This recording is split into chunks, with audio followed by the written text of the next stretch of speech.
दोस्तों, जय श्री राम। जय बाबा नीम करोली महाराज जी की।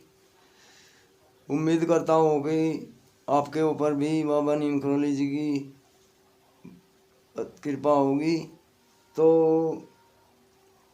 दोस्तों, आज मैं आपको बाबा जी की एक और लीला के बारे में वर्णन करता हूँ। बाबा जी एक बार भूमियाधार में थे और वहाँ उनके एक भक्त जो उनको कहीं से गाड़ी में लेकर आए थे, उस दिन रात को वो वहीं पर भूमियाधार में ही बाबा जी के पास रुक गए। रात को रात्रि शयन के बाद वो भक्त थे जो उनका नाम युधिष्ठिर था, उनकी अपनी गाड़ी थी और वो बाबा जी को भूमियाधार मंदिर छोड़ने आए थे। तो उनका नाम युधिष्ठिर था।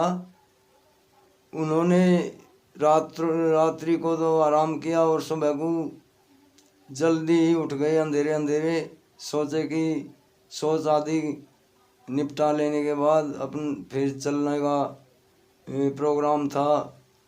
तो फिर वो सुबह सुबह अंधेरे अंधेरे कहीं पहाड़ी नाले के बाहर सोच करके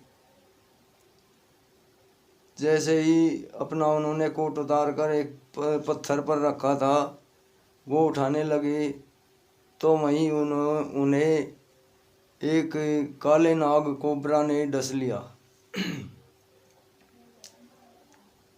तो युधिष्ठिर चिल्लाते हुए भूमियाधार मंदिर की तरफ भागा कि मुझे सांप ने डस लिया, मुझे सांप ने डस लिया।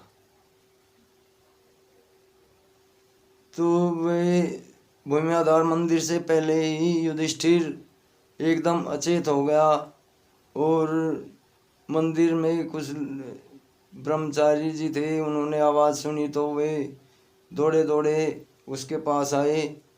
तब तक वह अचेत हो चुका था और वे सभी भक्तजन और ब्रह्मचारी जी युधिष्ठिर को मंदिर में उठाकर ले आए और उन्होंने सबने देखा कि युधिष्ठिर का पूरा शरीर नीला पड़ चुका था। बाबा नीम करोली जी दूर से ही बैठे बैठे कह रहे थे कि युधिष्ठिर के बाप को पता कर दो कि युधिष्ठिर को सांप ने डस लिया है और वो मर चुका है। ये बाबा नीम करोली की अनंत लीलाएं हैं। बाबा जी बैठे बैठे तब तो कह रहे थे कि इसके बाप को फोन वो पता कर दो और कहलवा दो कि वो युधिष्ठिर मर चुका है। और तभी थोड़ी देर बाद जब सभी लोग कहने लगे बाबा जी ये तो मर चुका है, तो बाबा जी युधिष्ठिर के पास आए और ब्रह्मचारी जी से कहने लगे इसे चाय पिला। तो ब्रह्मचारी जी कहने लगे बाबा जी ये मर चुका है, कैसे चाय पिलाऊं के। तो बाबा जी ने कहा तू पिला, तो ये पिएगा, चाय पिएगा। तो ब्रह्मचारी जी ने युधिष्ठिर के मुंह में चाय डालने का प्रयास भी किया, लेकिन चाय मरे हुए आदमी के मुंह में कैसे चली जाती है।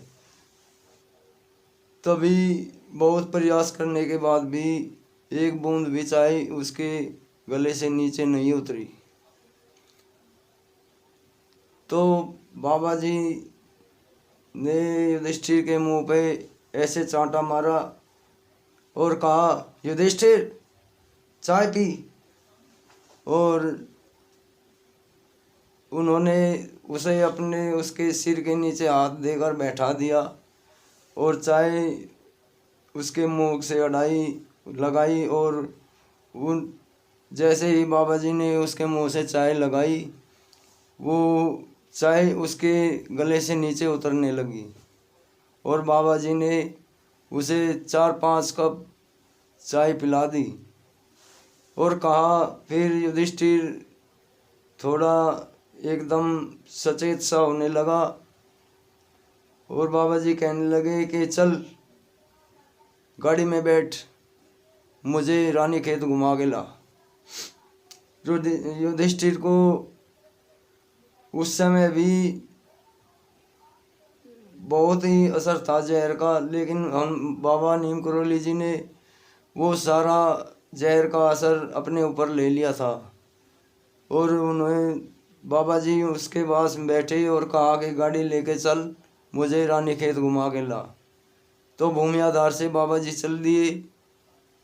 आगे जाके नैनीताल, भवाली और कैंची धाम निकल गया। बार बार युधिष्ठिर को जहर की विष की वजह से नींद आती थी और बाबा जी बार बार उसे कोहनी मारते थे कि सोता क्यों है, गाड़ी चला। और उस जैसे ही वे रानी खेत पहुँचे तब तक युधिष्ठिर के जहर का असर पूरा का पूरा खत्म हो चुका था। तब बाबा जी ने कहा कि अब वापस चल। और रानी खेत जाने के बाद में फिर वे वापस आ गए और थोड़ी देर कैंची रुकने के बाद फिर भूमियाधार चले गए। भूमियाधार जाने के बाद बाबा जी ने उसे कहा कि क्या कैसा हाल है। तो युधिष्ठिर ने कहा कि मैं बिल्कुल ठीक हूँ। और युधिष्ठिर ने कुछ खाने के लिए इच्छा प्रकट की। तो बाबा जी ने कहा गाड़ी में कुछ फल रखे हैं, उन्हें खा ले। बाबा जी को तो पता था, अंतर्यामी थे, पता नहीं कहाँ से उनकी लीला थी।